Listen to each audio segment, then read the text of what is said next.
About a century and a half ago, Friedrich Nietzsche famously said, wrongly, that God is dead. But that was his declaration, and he stuck with it.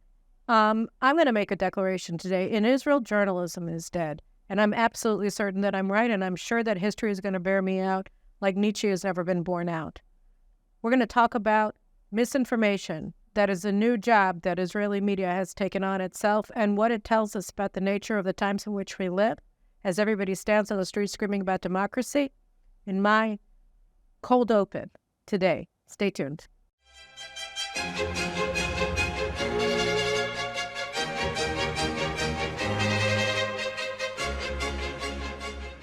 So I just said something pretty serious. I said journalism in Israel is dead. And I just want to give you a couple of examples, okay? Why don't we start with an easy one? Over Shabbat, Prime Minister Netanyahu was hospitalized at Sheba Hospital after he fell. Apparently, I don't know if he lost consciousness in his house in Caesarea. And they brought him into Sheba Hospital, and he went through a battery of tests. And they came out after they tested his heart from every way, and now he's set out with a Holter monitor for 24 hours just to be on the safe side. His heart is fine, and just as everybody had thought at the outset, he was dehydrated. So he went in, he was hospitalized overnight, came out in the morning after he had done a battery of tests, and the media is declaring that he is infirm, that the prime minister is sick, that his heart is sick. In the meantime, you have the director of the hospital saying he's fine. You have Prime Minister Netanyahu on a video saying, look, my wife and I went sailing on the Kinneret, and I misbehaved. I didn't wear a hat, and I didn't drink enough water, and I dehydrated. And anybody who's ever dehydrated could probably see that that would be a reasonable thing to say. But the media in Israel is declaring that he's got one foot in the grave. And I just was struck by the difference between the media's coverage of Netanyahu's overnight in the hospital on Friday night or on Saturday night, and of events that happened in 2005. At the end of 2005, then Prime Minister Ariel Sharon suffered a stroke. He was brought into Hadassah Hospital in Jerusalem, and he was hospitalized, and everybody said it was a mild stroke. It was fine. We were going into elections in January, I think, of 2006. He was the head of the Kadima party, the incumbent prime minister. He had just expelled all of the Jews from Gaza and from 4 communities in northern Samaria. He was running on an electoral platform to expel another 100,000 Jews from their homes in Judea and Samaria. And the media was adamant that Sharon was just fine. And the Hadassah Hospital director at the time also said in daily press releases or press conferences that the prime minister was just fine. And then he got released to his ranch in the south, Sycamore Farm, and everybody said he was absolutely fine. He had a couple of photo ops where he was said that he was fine.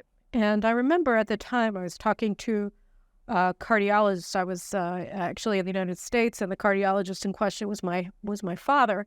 And my dad said to me, these reports are a lie, because just the little medical information that there is there that he just had a stroke and he's on blood thinners means that, in all likelihood, that is 90% chance that he's going to have a massive stroke. He's really, really sick. I mean, what they're saying is a complete lie. And then I said, are you sure, Dad? I can't quote my father in my article. I said, who should I call? And he said, well, call this neurosurgeon that he was a colleague of his. I said, call him and see if he'll go on record. So I called up this neurosurgeon and I said, hey, what's going on? What do you make up the news reports about Ariel Sharon's condition? And he said, oh, he's going to die soon. And I said, really? What are you talking about? And he said, the same thing in my dad, that the blood thinners that they have for his heart was going to cause another massive cerebral hemorrhage, and he was gonna have a massive stroke, and that's just the way things go. And I said, okay. So at the time I was writing for the Jerusalem Post and for Makori Shon, and I wrote it up. I quoted the neurosurgeon, and I said, Sharon, what we're learning about Sharon's condition is a complete lie. He's really sick. And in all likelihood, he's going to have a massive stroke in short order. So the article was published, and I was out. This was before you had smartphones. I didn't have access to my email. I came back home. I opened up my computer, and I saw that I had waiting for me an email from my then editor at the Jerusalem Post, David Horowitz, which was a forwarded email that he received from the director of Hadassah Hospital, attacking me, that I was publishing misinformation about Sharon's condition, and that he demanded a full retraction from the Jerusalem Post and an apology from me.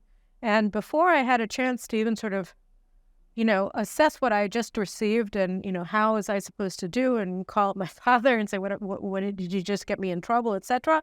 The news comes on the radio that Sharon had a massive stroke, and he's being medevac to Sheba Hospital, and he's in critical condition. So I emailed David back, something along the lines of, what were you talking about? And he said, just disregard what I wrote. And I said, okay then. And that was that. But for weeks, between the first stroke and the second one, I think it was 3 weeks, Israelis were given a diet of total lies by the media, where they were giving us stage-managed performances by Sharon that were presenting a completely false picture to the Israeli people about his medical condition, and people believed it, because why would they doubt that what they were seeing was true? And on the other hand, you see that Netanyahu was dehydrated. Maybe, who knows, was the hospital lying? I don't know. Sharon didn't do his own video saying, hey, I'm fine, I was stupid, I got dehydrated, gee, I had bad luck, I had a minor stroke, but, this happens all the time and I'm doing well. No. He didn't do that. Netanyahu did that, but from dawn to Eilat, every reporter involved in this misinformation campaign in what's, pretends to be journalism in Israel today is now saying that Netanyahu, he's very ill and we all have to be worried, and he's unfit to serve as prime minister. So, that's just like a little example of the disinformation. But then, I was driving to Jerusalem today to do the show, and there's a news brief on the radio, or it was a radio program I was listening to, said that Tel Aviv City Council just passed an ordinance changing the name of Kaplan Street, which is where the leftists are having their weekly anti-government demonstrations, and under the slogan democracy, and they're changing the name of Kaplan Street, I think, to Democracy Boulevard. Cute, right? It's very nice. It's like the Black Lives Matter Plaza in Washington, D.C., across from the White House or whatever. It's the same idea. Oh, we're going to rename streets to commemorate our rioting and say how heroic we are to be doing this, setting alight Tel Aviv. So that's like their new thing. And, it got me to thinking. My guest on the Carolyn Glick show this week is Israel Air Force Reserve Major Shai Kalach, who's really been kind of a heroic figure over the past several months, where you have these retired, non-operational Air Force pilots who, for years, have been activists in far-left organizations, and now they're trying to gin up letters signed by hundreds of pilots saying that they're going to refuse to serve in the Air Force as pilots, and they're going to, endanger the entire country if the government passes any aspect of their judicial reform package. So they're holding the country by its throat and saying that the government is about to destroy democracy in Israel, and they're going to save it.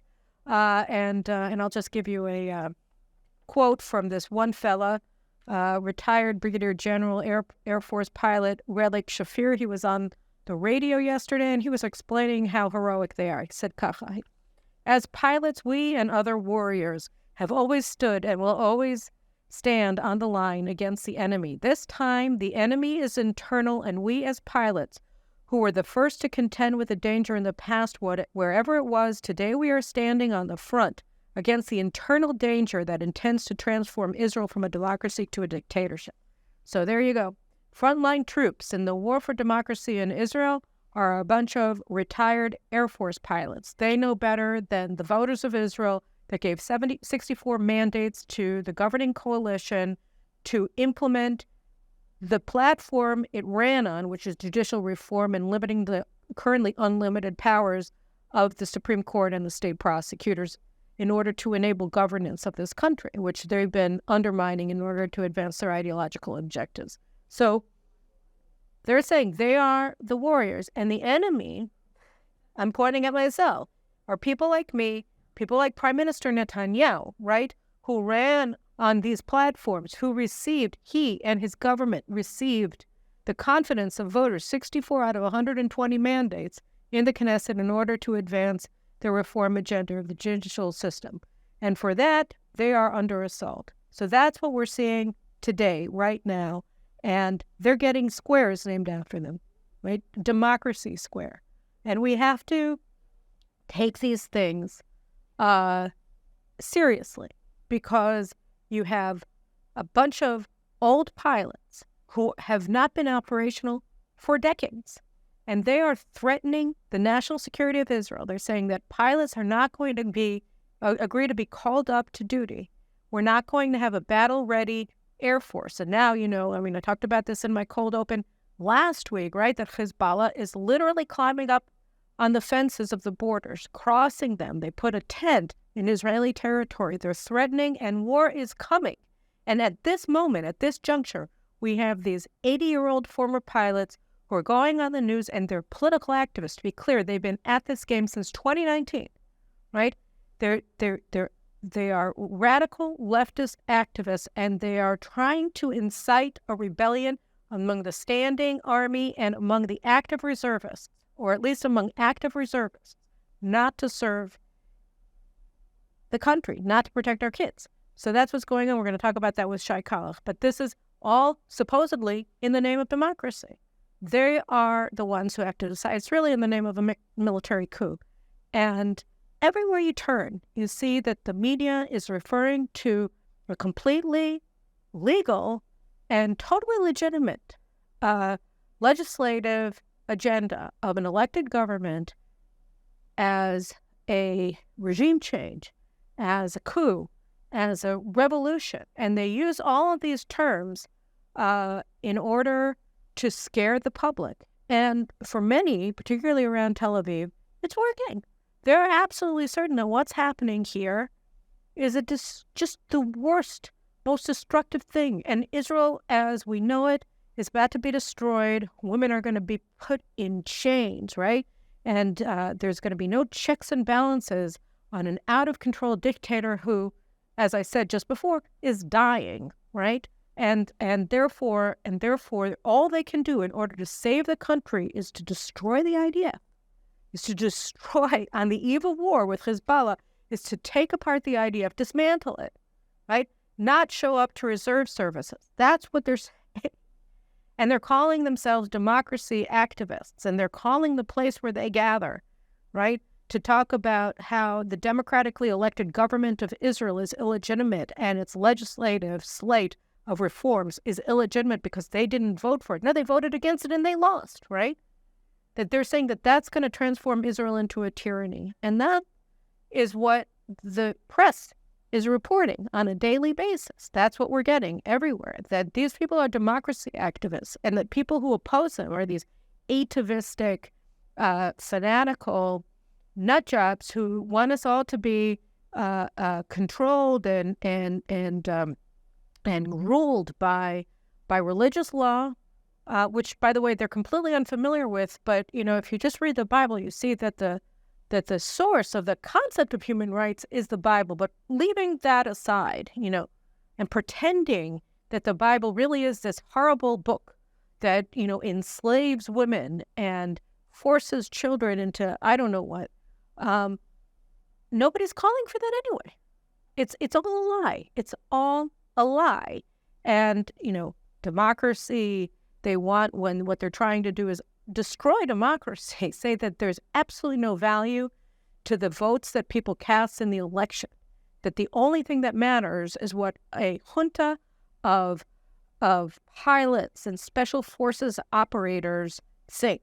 Because if they don't get their way, they're going to tear apart the army, and they're not going to defend us, and we're going to be left defenseless against Hezbollah, against Iran, against Syria, against the Palestinians, because they're not going to come. Because what's most important is to prevent the right wing that won the election from actually running the country. And, they talk a lot about police brutality against the rioters in the streets today. So I just want to play you a clip of what the public defender, a woman who's definitely not a right-winger, Inbal Rosenstein, said in testimony before the Knesset about the treatment that protesters receive. And we're just going to play that clip for you right now.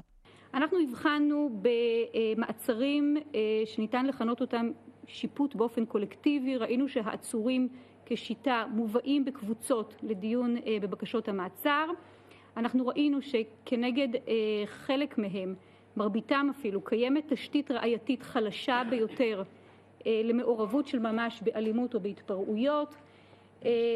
אנחנו רואים שבעוד שהחוק מבקש חשד סביר למעורבות בעבירה, וכך גם נוהגת הפסיקה באופן רגיל, אנחנו עדים למשל להחלטה שיפוטית בנוגע למעצרם של 6 קטינים בני 13 שנה בבית המשפט העליון, שאומרת שדי, אני מצטטת, בקצה חוט של חשד לביצוע עבירה כדי לעצור קטינים בני 13 לשבוע, די בציטוט נוכחות מחשידה במקום האירוע. זאת פסיקה והיו דומות לה, שאיננה הפסיקה השגרתית שלה אנחנו רגילים בימים כתיקונם. Okay, so what do we have here? What did you just see? Inbal Rosenstein, definitely not a member of the right wing, the chief public defender of Israel. So let me just read again what it was that she said. We were witness to events that you would refer to as collective arrests. The people arrested were methodically brought as groups before judges.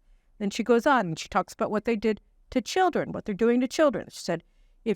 She said, we witnessed, for instance, a judicial ruling in relation to 6 minors aged 13 by the Supreme Court that claimed that it is sufficient, and I'm quoting, if you have a threat of suspicion that a crime was committed, to keep 13-year-olds in custody for a week. And, 13-year-olds in custody, not just for a week, for 2 weeks, for 3 weeks, because they keep getting brought back. Okay, when was that video taken? Anybody want to guess?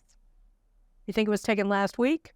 No, it wasn't taken last week. It was taken in 2005. And Inbal Rosenstein, she's not the chief public defender now. She was the chief public defender during the expulsions of the Jews from Gaza and northern Samaria. And the whole-scale arrest that we saw then is what she's referring to here. Herzog used this clip on Channel 14 on Sunday night, and that's where I found it from. And he noted that in the 10 months preceding the withdrawal from Gaza, 6,000 Israelis were arrested. 6,000 Israeli citizens were arrested for peacefully demonstrating. Nobody blocked traffic the way that we're seeing now for 4 and 5 hours at a time. If you had a couple of people trying to stop traffic, they were brutally arrested by the police within seconds of even thinking about going into the middle of the highway, and then they were remanded to custody and left to rot in jail for months and months and months and months. Okay? You had 22 people a day. Many, many, many of them were minors. Those 13-year-olds, they were in jail without charges, without indictment, for 3 months. 3 months. 13, 14, 15-year-old girls are sitting in jail for 3 months without being indicted for anything. Okay? That's what happened in 2005. And what's happening now? Oh, okay. So almost on a daily basis, you're getting acts of political warfare, violence, rioting, mayhem in the streets of Israel by these leftists, by these retired 80, octogenarian former pilots, chiefs of staff of the Air Force, 2 of them, Dan Khaluz, Eliezer Shkedi, who are calling for pilots not to serve in reserves. You have 5 former IDF chiefs of staff saying the same thing. You have Khaluz, you have Bogi Ya'alon, you have Khaluz, Bogi Ya'alon, who else? Well, maybe only 3 that are calling for people. Oh, and Barak, not to serve in reserves. You have Benny Gantz, who is the head of a party, and he's supposed to be, it's a stateliness party. He's supposed to be very, above board. and he won't condemn it. He won't condemn people who are calling not to serve in the IDF. So you have all of these people, top generals in the army, that are either inciting for the destruction of the IDF as a fighting force, or you have people sitting on the sidelines and refusing to condemn, including, by the way, the sitting IDF Chief of Staff and Air Force Commander, who are giving these lily-livered kind of, on the one hand, on the other hand, condemnations of these calls not to serve in the Army. And what we're finding, and Shai is going to talk about this in the Carolyn Glick show, but that actually most of these calls not to serve are being written by PR executives in Tel Aviv, and the people who are signing them are either not in active duty or don't exist, so that the actual phenomenon is fake. But the media is portraying this phenomenon as real and as a clear and present danger to the IDF, and as a reason why the government has to stand down and not pass the law that's supposed to pass on Sunday, which is just one of the four parts of the initial judicial reform package. It's a law that limits the justice's right to use reasonableness as an excuse to cancel laws of the Knesset and to abrogate policies of the government. This is a completely subjective concept, totally tyrannical, the concept that at a duly elected government, prime minister can't set policy because an unelected, self-appointed justice of the Supreme Court thinks it's unreasonable. So that's what they're going to be striking down. And everybody now is raising a ruckus and saying that you have to dismantle the IDF if this law passes. So how many of these people in the street blocking highway traffic, blocking Ben Gurion Airport, blocking the Haifa port entry and exit, threatening a general strike in Israel, and took a general strike in Israel last March in order to force Netanyahu to heal? How many people have been indicted of these acts of mayhem and at least borderline acts of treason? The answer? 0. Nobody has been indicted for anything. And all of the people who have been arrested were immediately let out of jail. Just think for a second what it was that Rosenstein said. I don't remember if I played the whole clip or not. It says here,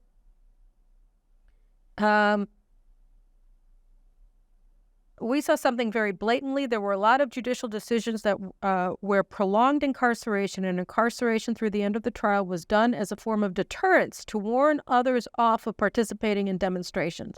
There were dozens of decisions made where detainees were used as tools to deter other normative minors with no criminal backgrounds who offered worthy, appropriate alternatives to incarceration, and the prosecution and the judges refused to even consider seriously these alternatives to incarceration, and the minors were left in jail. We see the prosecution submitting appeals to every decision to release minor detainees. We see that minors who are released are visited by parole officers, something that doesn't happen under normal circumstances in any cases due to the backups in the system. We see rapid indictments and requests for remands to custody through the end of trials for offenders accused of infractions that prosecutors never request jail for. We see a standing order that is still in place today, a blanket guidance not to even consider closing cases against minors. Cases are still ongoing. But nobody was indicted yet after 7 months of violent mayhem in the streets of Israel from the left. Not one.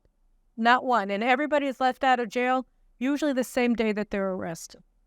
So, I mean, and they're saying that these are pro-democracy protests. You know, Attorney Gali Barab Miaran was asked by the government last week about, you know, this obviously discriminatory treatment that the left is getting versus what the right got in 2005. And she said, you know, for protests to be effective, people have to sort of mess with routine. The routine has to be undermined. Okay, so the routine was mildly undermined in 2005, but was really undermined was the freedom of the protesters to express their opposition to the wholesale expulsion of 10,000 Jews from their home who had committed no crime, and the transfer of their farms and their villages and their factories to Hamas terrorists for no reason. And they were not allowed the right to express themselves in any way, right? And people were subjected to mass arrests. And the people who are now giving this just cushy treatment to these leftists who are openly calling for the dismantlement of the IDF on the eve of war, right? They are given a free pass for everything that they say. And here I just want to move for a second to Ehud Olmert, the convicted former prisoner, Ehud Olmert, who was convicted of graft and sent to jail. I think he was there for a couple of years. He came out, and last night he gave an interview on what's called Democracy TV, which is this propaganda outlet. Like, they don't have enough in the regular TV station, so they made a new one called Democracy TV. Democracy TV. And in his interview on Democracy TV, he says that we have to destroy Israel's bilateral ties with the United States, right? That people who love Israel have to boycott the government of Israel. Former Prime Minister of Israel, and he's saying this, all right? And in the meantime, what is happening in Washington? So I'm taping again, as usual, on Monday. And on Monday night, President Yitzhak Herzog is flying off to Washington, where he's going to meet with President Biden, and he's going to speak before the joint houses of Congress. So, personally, and I really like President Herzog as a person. I've met with him. He's really nice. He's always willing to listen, but he listened to the wrong people when he agreed to go to this trip in Washington, because the whole purpose of his trip is to hide the hostility that this White House is expressing towards the Israeli people for daring to elect Prime Minister Netanyahu and his cabinet to lead us, right? I mean, President Biden cannot stop saying horrible things about this government, the most extremist cabinet. Why? What's extreme? About wanting to apply the law equally to everybody in Israel, about having limited powers to the court. President Biden wants to pack the U.S. Supreme Court, right? That's what he wants to do. He wants to add another 6 justices to the court to give the Democrats control over the court. That's what he wants. But for Israel to say that judges shouldn't be allowed to make rulings based upon their completely subjective standard of reasonableness, that's going to destroy democracy in Israel, and therefore he's justified in boycotting the Prime Minister of Israel and his ministers in his government, which is what the Biden administration has been doing in its actions towards Prime Minister Netanyahu and his government for the past 7 months. And so here, instead of demanding that the White House treat the government of Israel with respect, you have the president going to Washington so that he can, participate in the charade that everything's fine and that Biden remains a really pro-Israel president. He's so pro-Israel that he completely disrespects Israeli democracy and the choice of voters. He will not accept the legitimacy of the legitimate government of Israel, the duly elected government of Israel, in the name of democracy, just like we have in the name of democracy the pilots saying that they are the ruling junta of this country and that if we don't obey them, then they're going to dismantle the IDF, extorting political control over the country by lording over us the fact that we trusted them with our Air Force jets. So, this is the age of disinformation. This is the age of mendaciousness, right? Where our media in Israel is not acting to expose the truth. Instead, they have taken it upon themselves as their mission to hide the truth, to distort reality before the people of Israel, so that this great country will have no idea what's going on, and enough Israelis will be confused about what's happening in order to let them take our democracy and throw it in the garbage. The good news here, and don't worry, I'm not leaving you all in a state of, depression and let's just, tear our claws and mourn over the destruction of the state of Israel on the eve of the 9th of Av, which is the day that both of our temples were destroyed. No. Because what we're really saying here is that it's not working. It's not working. If you look at the footage, you see that the number of people appearing at their weekly protests at Kaplan Square, nay, Democracy Square, or whatever it is they're calling it now in Tel Aviv, is down. It's down to just a couple thousand people on Saturday night. They can't get the crowds. They say, they look at 2,000 people. They say 150,000 people are here, right?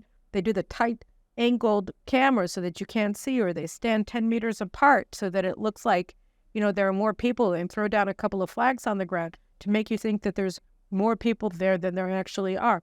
But people are no longer showing up. You see, and Shai Kalach will talk about this in our show today, but, the actual number of pilots who refuse to serve, you can count them on one hand. The actual number of special operators who are refusing to serve, you can count them on one hand.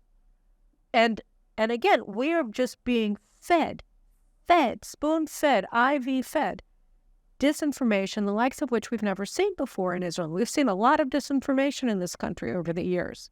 But the entire claim that this is about democracy is completely synthetic. It's created, it's concocted in offices of PR firms in Tel Aviv. And the whole point of everything that we're seeing right now is to destroy democracy in Israel. And the people aren't buying it. There's going to be a big rally in Tel Aviv. Remember the rally I spoke at in Jerusalem, I think in April, on behalf of judicial reforms? Next week in Tel Aviv on Monday, as the Knesset passes its, in a second and third reading, the limitations on the reasonableness, what is it called? The reasonableness justification for taking down Knesset laws and government decisions.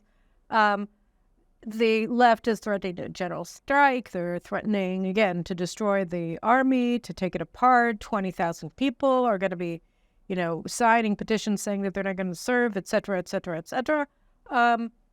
And the right wing is going back into the streets. I don't know if you remember, I think it was in March or April, we had the million participant demonstration in Jerusalem, which ended up being about 500,000 people and actually was 500,000 people, as opposed to their fake 150,000 people demonstrations in Tel Aviv, where it's actually, 8,000, 5,000, 15,000 people showing up. So there actually were 500,000 people there. And remember, I spoke there. Anyway, the right wing is going to have another demonstration, this time in Tel Aviv. And I would expect that the density of the crowd is going to show just how fake the coverage of the demonstrations of the left has been, because you're going to see in the exact same place, I would assume, unless, they go to war in order to protect their turf, Democracy Square, as the Council of Tel Aviv City Council has just renamed it, they probably won't want the right to go there, but I understand that the organizers obviously got their licensing and everything taken care of. And anyway, you'll see, Israelis aren't stupid, and that really is the end of this story, right? At the end of the day, you have a huge, well-oiled, massively financed operation to intimidate and extort concessions from the elected government of Israel and from the Israeli public by a very small fraction of Israeli society, run by far-left activists in collusion with the Biden administration, right? And they're terrorizing an entire country. But elections are serious, and the right wing won the elections on November 1st because the people have had it. We have these supposed elites who, are self-described gatekeepers of democracy, and they're trying to protect themselves from Israeli democracy. So I don't know how long this is going to be going on for. I don't know how much more steam they have in their engine. They seem to have bottomless pit of cash on hand to, hire all these PR executives to write all of these letters and to stage all of these theatrical stunts of civil disobedience and mayhem. And you have the Attorney General that's willing to give everybody a free pass for any act of violence and mayhem that they cause in this country. But the people aren't with them. The people of Israel are not with them. And even increasingly, people who voted for the leftist parties are disenchanted with this. Nobody voted for these people to dismantle the IDF. Nobody voted for that. Meretz, the party that they all voted for, there aren't enough of them to get Meretz elected to the Knesset. So, that's what we're dealing with here, and it's very important to keep things in proportion. We are living in an era where lies are just spewed forth from the media here in Israel every day, around the clock, and we just have to keep our eye on reality as best we can and understand that the truth is that Israelis voted for a government that ran on a platform of judicial reform, and they're standing by that government. And a lot of people oppose that, and we're a polarized society like so many other societies in the Western world are. But democracy came about on November 1st, and it's not going to go away. And that's the good news for this week, even in all of the lies that we're covered in. Truth will out, and it's willing out in Israel. See you later.